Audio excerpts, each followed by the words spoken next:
Assalamualaikum warahmatullahi wabarakatuh. Perkenalkan, nama saya M. Diki Ferdiansyah dengan NIM 2103201108. Nah, jadi di sini saya akan memaparkan materi mengenai kepemimpinan efektif, kekuasaan, kriteria, dan karakter pemimpin. Nah, jadi saya buat video ini yaitu untuk memenuhi tugas dari mata kuliah Kepemimpinan Agribisnis yang diampu oleh Bapak Wahyu Isnandar Nasution, SST, MP. Yang pertama, ada kemampuan pemimpin sebagai manajer ditetapkan oleh beberapa kriteria berikut. Yang pertama, mampu menentukan arah dan tujuan organisasi. Dan yang kedua, ada kemampuan mempertahankan dan mengembangkan organisasi. Di mana maksud dari kemampuan mempertahankan dan mengembangkan organisasi ini yaitu pemimpin dapat mempertahankan organisasi yang dilakukan melalui fungsi-fungsi manajemen seperti pengukuran, penilaian, pengawasan, dan mempertimbangkan kebijakan. Lalu ada pemimpin mengelola dan memanfaatkan potensi dan sumber daya yang ada. Lalu ada memanfaatkan otak kanan untuk melakukan imajinasi, kreativitas, dan emosi berpikir. Otak kanan mampu melakukan analogi untuk leadership. Otak kiri untuk berpikir lebih rasional karena berhubungan dengan apa yang bisa dihitung dan melakukan kontrol. Kekuasaan dan kewenangan. Kekuasaan amat erat hubungannya dengan wewenang. Kekuasaan melibatkan kekuatan dan paksaan. Wewenang merupakan bagian dari kekuasaan yang cakupannya lebih sempit. Wewenang tidak menimbulkan implikasi kekuatan. Unsur yang ada di dalam wewenang ada beberapa unsur. Contohnya yang pertama, wewenang ditanamkan pada posisi seseorang, yaitu seseorang mempunyai wewenang karena posisi yang diduduki, bukan karena karakteristik pribadinya. Yang kedua, wewenang tersebut diterima oleh bawahan.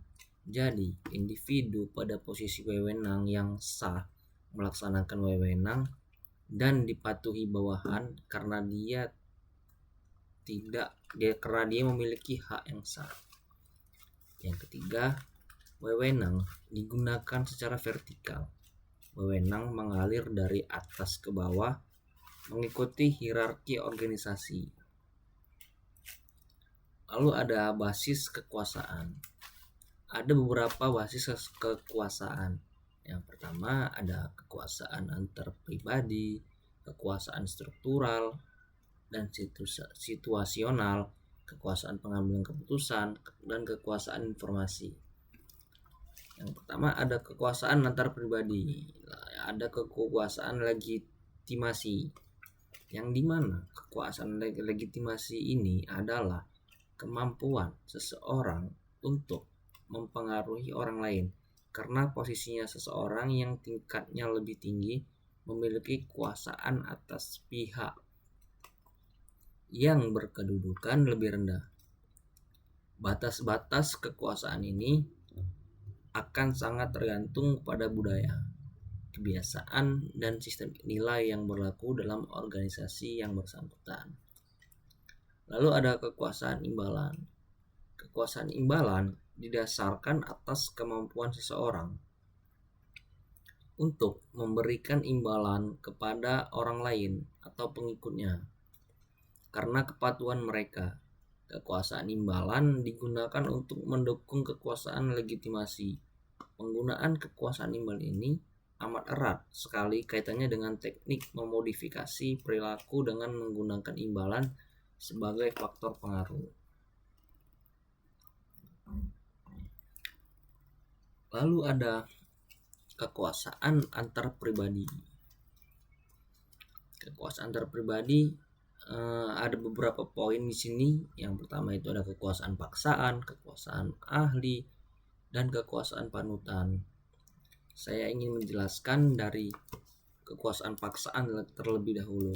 Nah, jadi kekuasaan paksaan ini adalah kekuasaan imbalan, seringkali dilawan dengan kekuasaan paksaan, yaitu kekuasaan untuk menghukum. Hukuman adalah segala konsekuensi tindakan yang dirasakan tidak menyenangkan bagi orang yang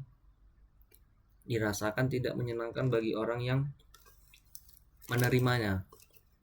Meskipun hukuman mungkin mengakibatkan dampak sampingan yang tidak diharapkan, misalnya perasaan dendam, tapi hukuman adalah bentuk kekuasaan paksaan yang masih digunakan untuk memperoleh kepatuhan atau memperbaiki prestasi yang tidak produktif dalam organisasi. Lalu ada kekuasaan ahli. Kekuasaan ahli ini merupakan seseorang yang jika ia memiliki keahlian khusus yang dinilai tinggi, seseorang memiliki keahlian teknis, administrasi, atau teknik keahlian yang lain, dinilai mempunyai kekuasaan. Walaupun dukungan mereka rendah, kekuasaan ini adalah suatu karakteristik pribadi, sedangkan kekuasaan legitimasi, imbalan, dan paksaan sebagian besar ditentukan oleh organisasi karena posisi yang didudukinya.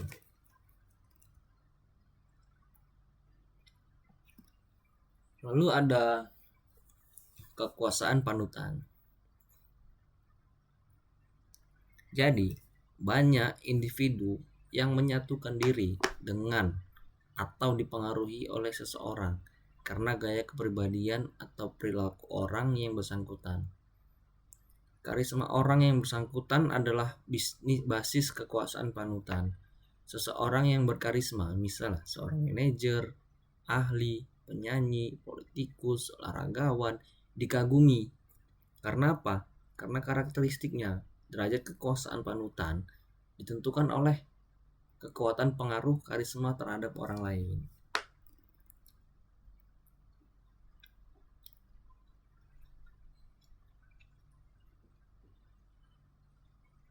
Lalu ada kekuasaan struktural dan situasional. Kekuasaan terutama ditentukan oleh struktur di dalam organisasi. Struktur organisasi dipandang sebagai mekanisme pengendalian yang mengatur organisasi. Jadi struktur organisasi menciptakan kekuasaan dan wewenang formal dengan mengkhususkan orang-orang tertentu untuk melaksanakan tugas pekerjaan dan mengambil keputusan tertentu. Dengan memanfaatkan kekuasaan informal mungkin timbul karena struktur informasi dan komunikasi dalam sistem tersebut.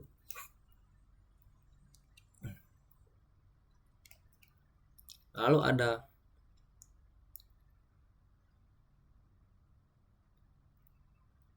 kekuasaan dalam pengambilan keputusan. Dari seorang atau subunit dapat mempengaruhi pengambilan keputusan, akan menentukan kadar kekuasaan seseorang atau subunit yang memiliki kekuasaan dapat mempengaruhi jalannya proses pengambilan keputusan. Alternatif apa yang seyogyanya dipilih dan kapan keputusannya diambil.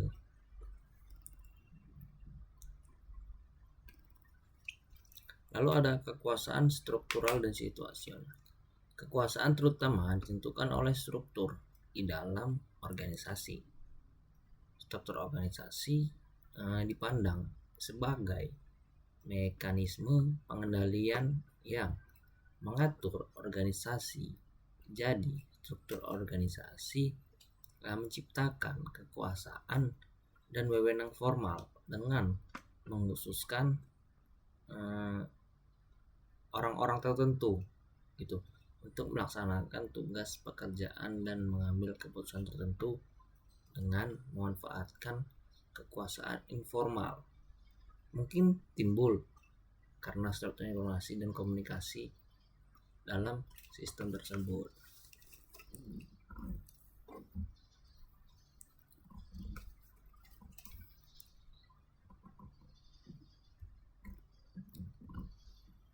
Lalu ada kekuasaan informasi.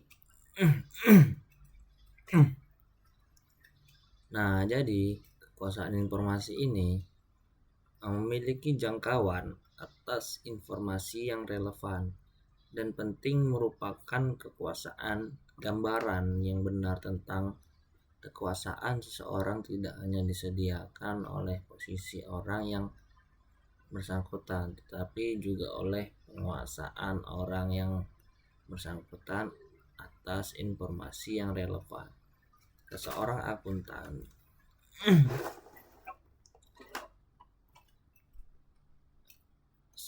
akuntan dalam struktur organisasi umumnya tidak memiliki basis kekuasaan antar pribadi khusus yang kuat atau jelas dalam struktur organisasi, tetapi mereka memiliki kekuasaan karena mereka mengendalikan informasi yang penting. Manajer yang sangat berkuasa muncul karena ia mengalokasikan sumber daya yang dibutuhkan, mengambil keputusan yang penting, dan jangkauan informasi yang penting.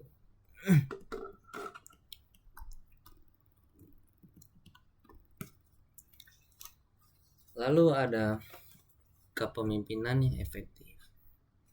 Kepemimpinan yang efektif mengatur orang terkadang sulit dan sering juga mudah dilakukan karena orang yang diatur atau bawahan dan orang yang mengatur atau pemimpin atau bisa kita bilang manajer sering mempunyai pendapat dan pengalaman, kematangan jiwa,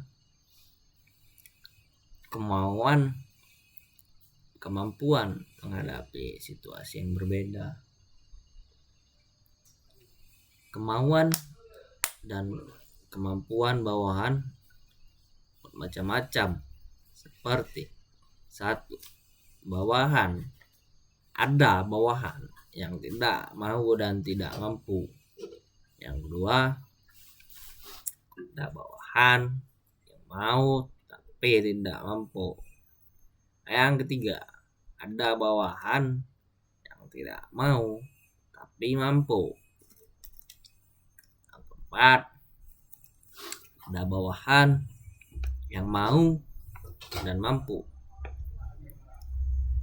Nah, jadi dapat disimpulkan bahwa keberhasilan seorang pemimpin adalah apabila ia dapat mengidentifikasikan tingkat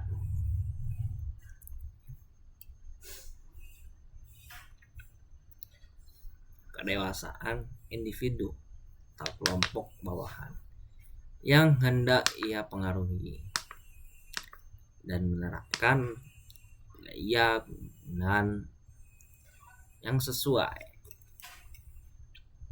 atau dengan kata lain, efektivitas seorang manajer dalam memimpin bawahannya banyak nih, tergantung biasanya dari situasi dan kematangan bawahannya. Tidak ada gaya kepemimpinan yang paling baik dan tidaklah tepat menerapkan gaya kepemimpinan yang sama. Nah, setiap si yang dihadapinya.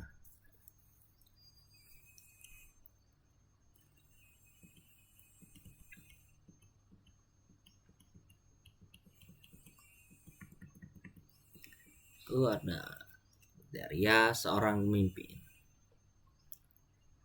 Kriteria kita sebagai pemimpin tentunya harus memiliki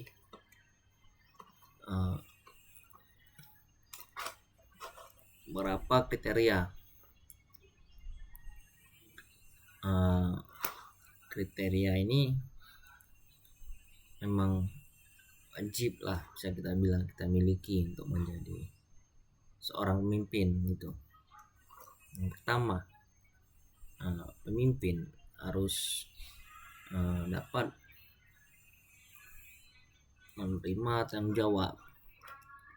Nah, jadi pemimpin yang menerima kewajiban untuk mencapai suatu tujuan, berarti ia bersedia nih untuk bertanggung jawab atas apa-apa aja yang dia lakukan terhadap bawahan.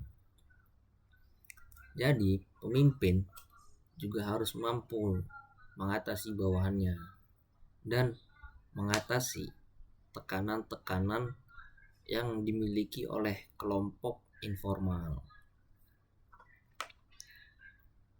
Lalu ada yang kedua, kemampuan untuk bisa atau perseptif.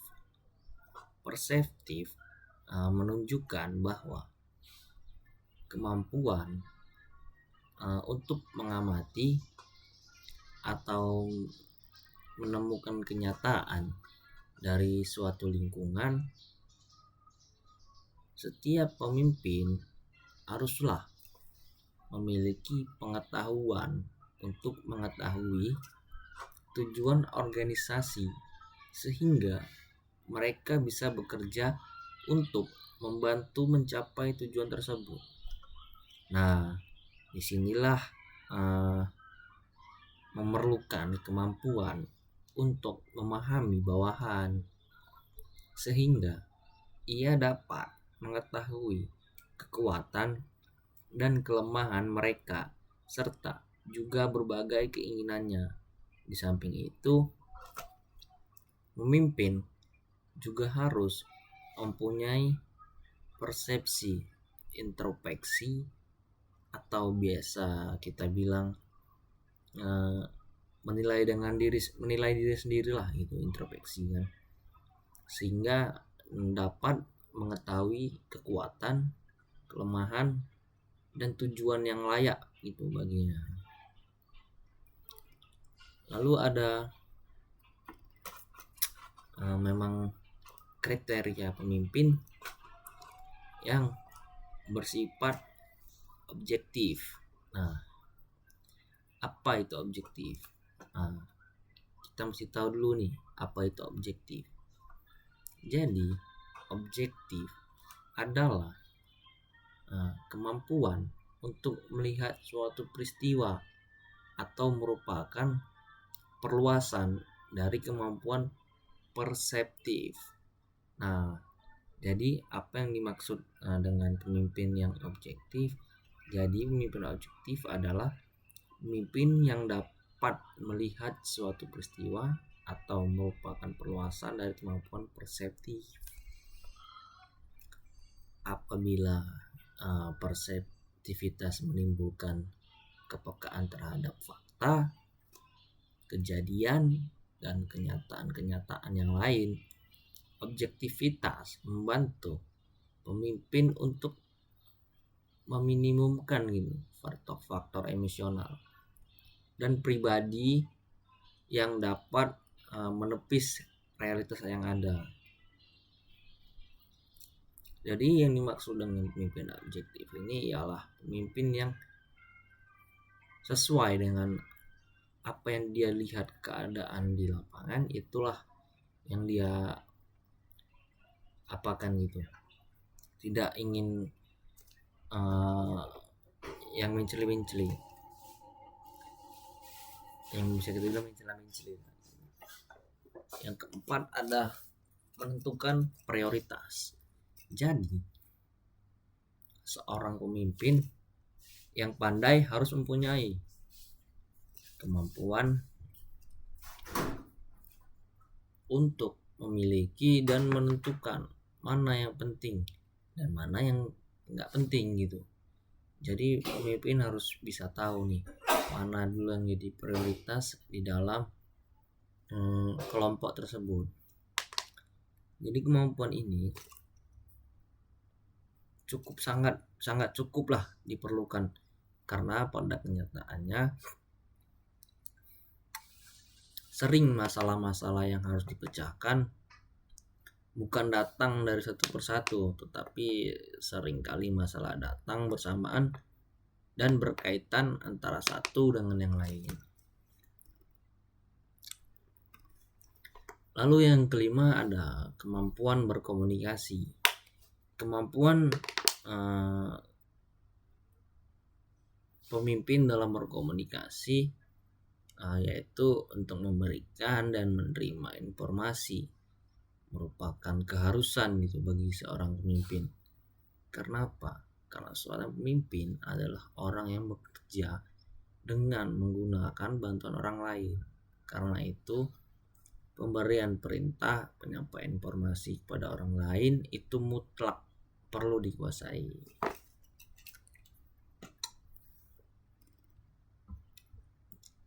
Lalu ada perilaku pemimpin. Perilaku manajemen tidak lagi meneliti tentang apa persyaratan atau apa kriterianya seorang pemimpin yang efektif. Gitu. Seorang pemimpin yang efektif, melainkan para ahli ini meneliti tentang hal-hal yang dilakukan oleh pemimpin yang efektif. Bagaimana mereka menjalankan tugas, bagaimana mereka mengambil keputusan, dan bagaimana mereka berkomunikasi serta dapat memotivasi para bawahan. Nah, jadi seorang pemimpin memang harus memiliki kualitas tertentu. Namun di samping itu ada suatu cara terbaik lah untuk memimpin tidak seperti kualitas pemimpin. Maka perilakulah yang menjadi jawabannya. Jadi perilaku pemimpin merupakan sesuatu yang dapat dipelajari. Jadi seorang yang dilatih dengan kepemimpinan yang tepat akan bisa menjadi pemimpin yang efektif. Menggunakan suatu dasar tertentu. Dasar yang sering digunakan adalah tugas yang harus diemban oleh pemimpin. Kewajiban yang diharapkan pimpinan juga terima oleh bawahan. Demikian pula dengan falsafah yang dianut oleh pimpinan untuk pengembangan organisasi.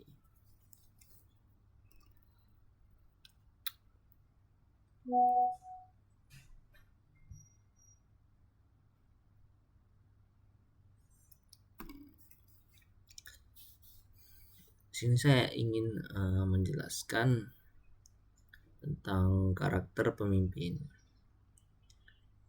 Pemimpin memiliki beberapa karakter. Yang pertama, pemimpin ideal adalah pemimpin yang cerdas. Yang kedua, pemimpin ideal adalah pemimpin yang berinisiatif atau memiliki inisiatif. Yang ketiga, pemimpin ideal adalah pemimpin yang bertanggung jawab. Dan yang keempat, pemimpin ideal adalah pemimpin yang dapat dipercaya. Yang kelima, pemimpin ideal adalah pemimpin yang jujur. Yang keenam, pemimpin ideal adalah pemimpin yang mau berkorban atau yang rela berkorban. Pemimpin ideal adalah pemimpin yang dicintai dan mencintai kelompoknya.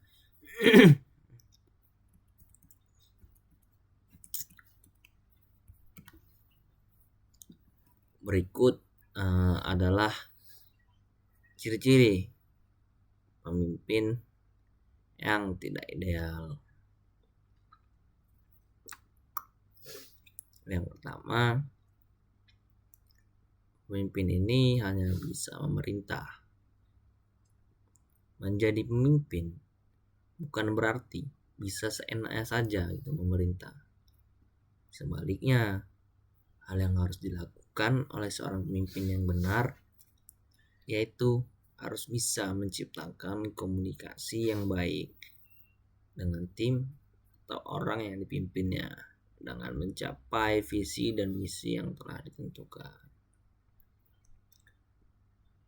Contoh dari pemimpin tidak ideal yaitu ada jarang melakukan diskusi. Pemimpin yang buruk biasanya jarang berdiskusi dengan bawahannya, tapi dia selalu menuntut timnya untuk solid. Dengan berdiskusi, pemimpin pun bisa tahu jika ada masalah di antara orang-orang yang dipimpinnya.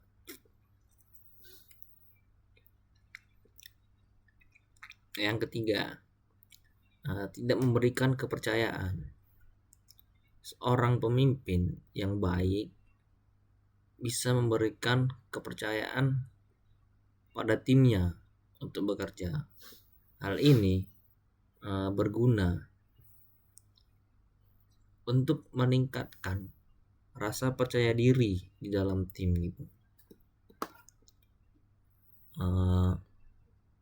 Ada lagi nih contoh pemimpin yang tidak ideal. Tidak mau memberikan pujian. Seperti yang sudah saya sebutkan tadi, bahwasanya sesekali memuji bawahan perlu dilakukan. Demi apa? Agar demi memberikan penghargaan pada bawahannya. Ini membuat mereka bisa termotivasi untuk menjadi tim yang lebih baik lagi, kompak dan maju.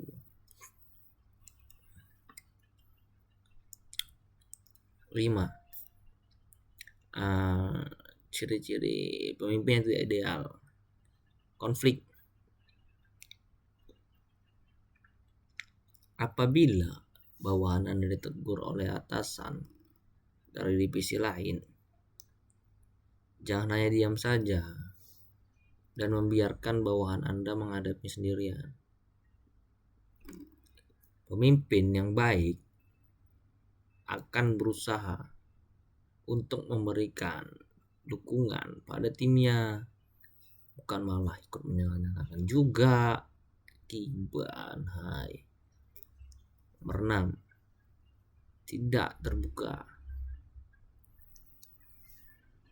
Jika Anda merupakan pemimpin yang kerap tertutup dan tidak membeberkan kehebatan kerja tim Anda, itu menandakan bahwa Anda bukan termasuk pemimpin yang baik.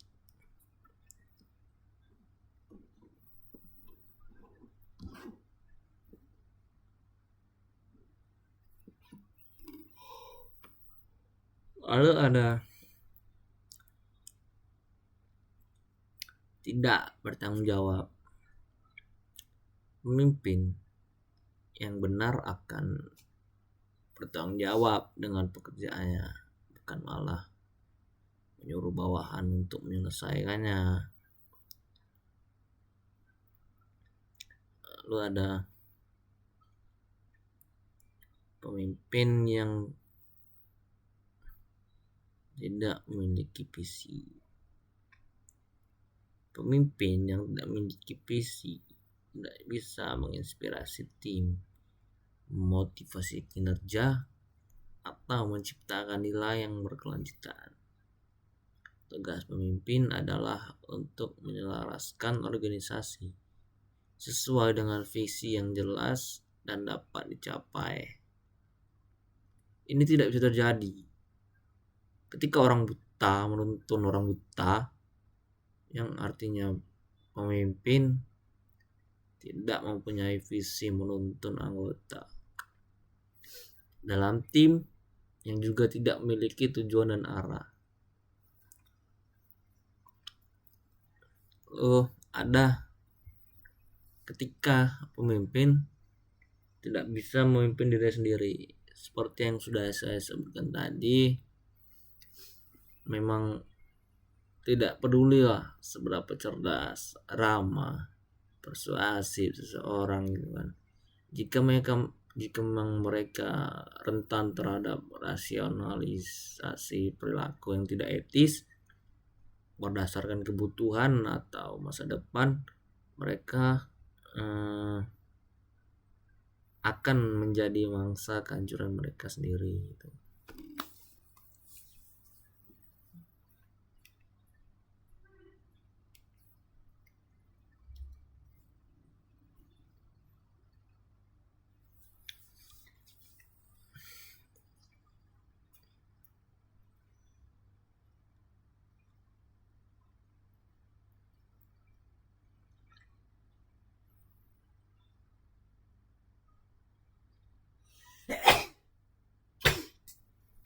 Lalu ada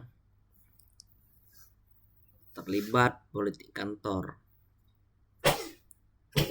Motivasi politik membuat orang sulit membuat keputusan secara objektif dan fokus pada mengelola tanggung jawab. Pemimpin yang terperangkap dalam politik kantor kehilangan identitas mereka dan terjebak dalam agenda dan motivasi orang lain. 12. Tak punya tujuan kerja. Jadi, bila Anda sebagai pemimpin, Anda tidak tahu apa yang Anda ingin perjuangkan, tentunya Anda akan sulit membuat keputusan yang baik.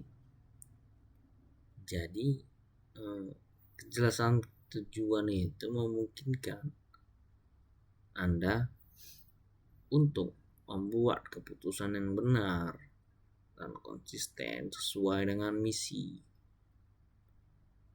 Ketika tujuan terganggu, Anda akan kehilangan hubungan dengan Huri dan mulai membuat keputusan tanpa independensi atau tergantungnya yang tepat dan sumber daya. Berikut ini adalah ciri-ciri pemimpin yang tidak ideal. Menyalahgunakan sumber daya. Jadi pemimpin yang membuat keputusan baik terus meningkatkan performa sumber daya.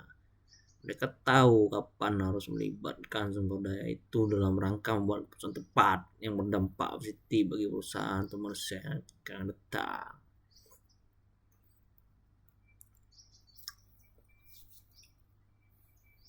Tidak melihat peluang. Jadi di sini membuat pemimpin ahli dalam mengantisipasi krisis dan mengelola perubahan. Jika keadaan memburuk, ini juga dapat memperluas pengamatan dan memungkinkan mereka melihat sekitar, dalam dan luar perusahaan, sehingga keputusan-keputusan yang buat tidak percaya diri. Pemimpin yang tidak percaya diri sering menjadi putus asa dan membuat keputusan tiba-tiba. Mereka tidak memikirkan konsekuensi saat membuat keputusan.